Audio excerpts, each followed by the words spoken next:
Excellent. Would like to stand for the Pledge of Allegiance, please. Pledge allegiance to the flag of the United States of America and to the republic for which it stands, one nation, under God, indivisible, with liberty and justice for all.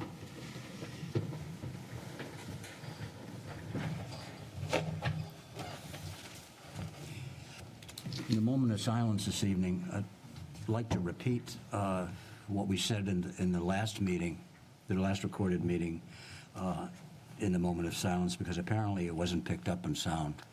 So I'd just like to make sure that the message got out. And there are a couple of names that we have added since then who have passed away. Tonight, what I'd like you to do is to please keep in your thoughts and prayers Evan Andrews, who is the brother of Officer Alyssa Andrews, a recent addition to the police station. The police department, he passed away on the August 29th. Charles Bezanson passed away on September 3rd. Charles is the brother of Brian, who was on the Board of Selectmen for a long time. I knew Charles personally myself because I played basketball with him every Tuesday night at the whole school with a bunch of other old guys. He was a great guy. I found out at the wake that he also played hockey. I didn't know that. I also knew that he was a good pitcher in softball. A good guy. People are going to miss him. We mentioned before Edward Broadford. He was a past commander of the American Legion Post 22. He passed away on August 26th. I think it was August 26th. No, I'm sorry, July 26th is what I have here. Fred Small, former school committee member. Unbelievable guy who you could always count on to tell you exactly what he was thinking, and he accepted all kinds of positions on matters. A hardworking man, Fred Small. We miss him. Also, Natalie Campbell passed away on 8/9.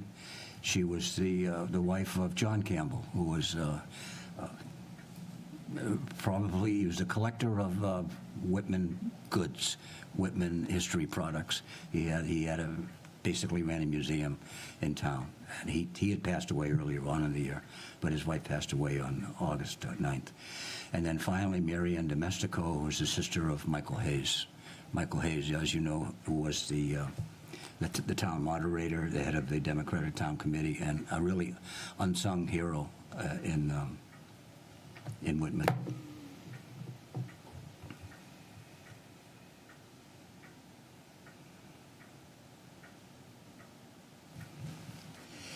I'd like to announce this meeting is being recorded and televised by the Whitman-Hanson Cable Association. Approval of bill and payroll warrants, please. So moved. Second. Is there any discussion? All those in favor? Aye. Accept correspondence in the read file. Is there a motion? So moved. Second. Any discussion? All those in favor? Aye. Public forum. Anyone here who wants to speak on an issue that's not on the agenda? I see no one here. I guess that answer is no. Chairman's report. Very quick. My wife and I went to the opioid vigil held at Massasoit last week. On the 29th, it's been held every year for the last 10 years to remember and to recognize those who unfortunately have died from opioid overdoses. 2013, and the first night, the first time that they did it, they put up 22 photos on a screen for the people to see who they were. The other night, 10 years later, they put up photos on a screen, and there were over 450. Now, that's over a 10-year period. Some of them, you see every year. I was really happy to see Chief Clancy and Lieutenant Connolly there for the vigil. They're there they're there all the time because they do work with the school's Whitman-Hanson Will operation. I'd encourage any of you to. It happens every year right before Labor Day. It has happened at Brockton High School, but it's also happens at Massasoit Community College. And it's a night that's not easy to be at, but I think it's a night that's important to be at. And as Chief Clancy mentioned to me the other day, when you look at the photographs of the people, it's like looking at a high school yearbook. It's not, and the chief said something that is going to stick with me now for a long time, and that is that addiction doesn't care whether you live in a box by the railroad station or whether you live in a mansion on Nantucket. And that's what you see in that on those photos. That's my report. New business. Act on the request of Charles E. Castro to be reappointed to the position of constable with no arrest powers for a 3-year term through September 16th, 2027. So moved. Second. Is there any discussion? All those in favor? Aye. Old business. We have some things that we are taking care of in executive session and that now need to be made public. And the first is we need a motion for the deputy fire chief's contract. So moved. I'd like a motion to approve Addendum A to the employment contract between the town and Deputy Fire Chief Ford, and to authorize the chair to sign. Okay. Is there a motion? So moved. Second. All those in favor? Aye. And the second item is the fire chief's contract. I'd like a motion to approve the contract of employment between the town of Whitman and Fire Chief Timothy Clancy Jr. for the period July 1st, 2024 through June 30th, 2027, and to authorize the vice chair to sign. Is there a motion? So moved. Second. All those in favor? Aye.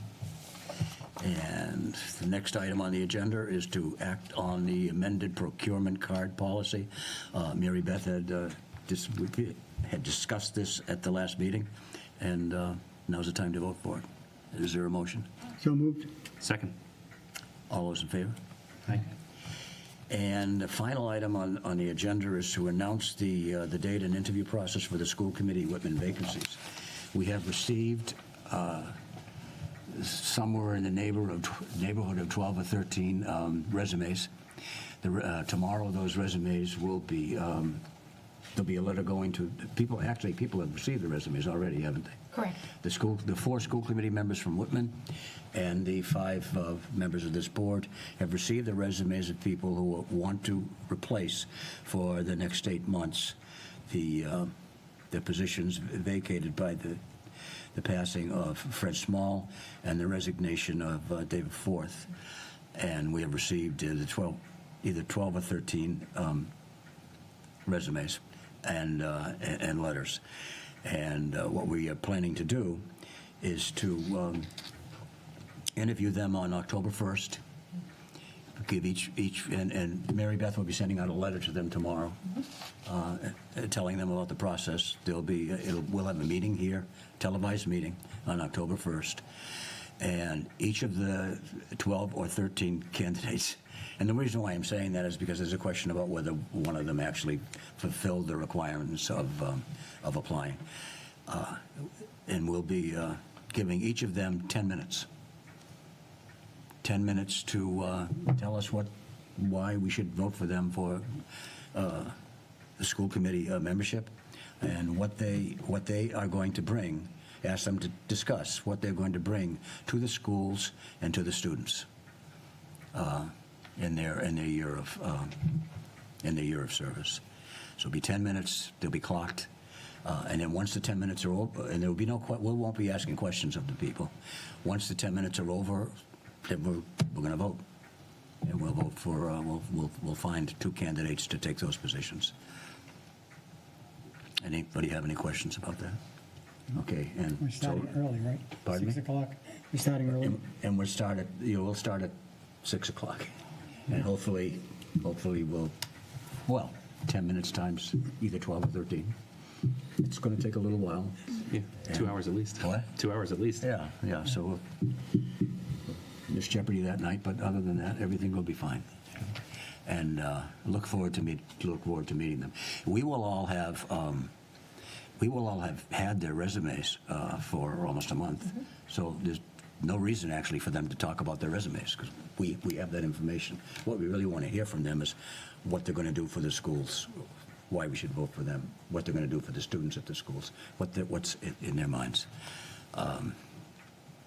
I have always thought that one of actually the weakest parts of the search process is the interview. What's really important is the paper, is resumes, because that tells us what we need to know about the person. Some people have trouble interviewing. Some people are really great at interviews, but not so great when you finally meet them. So it's going to be an important night. It's going to be an important night for the people to let us know a little bit about themselves and what they plan to do. But we will have actually the information we need probably before then. We have it already. Town Administrator's Report. Yes, thank you. I just have two quick items. Our payroll clerk, Terry Newell, the current payroll clerk, has recently decided to retire.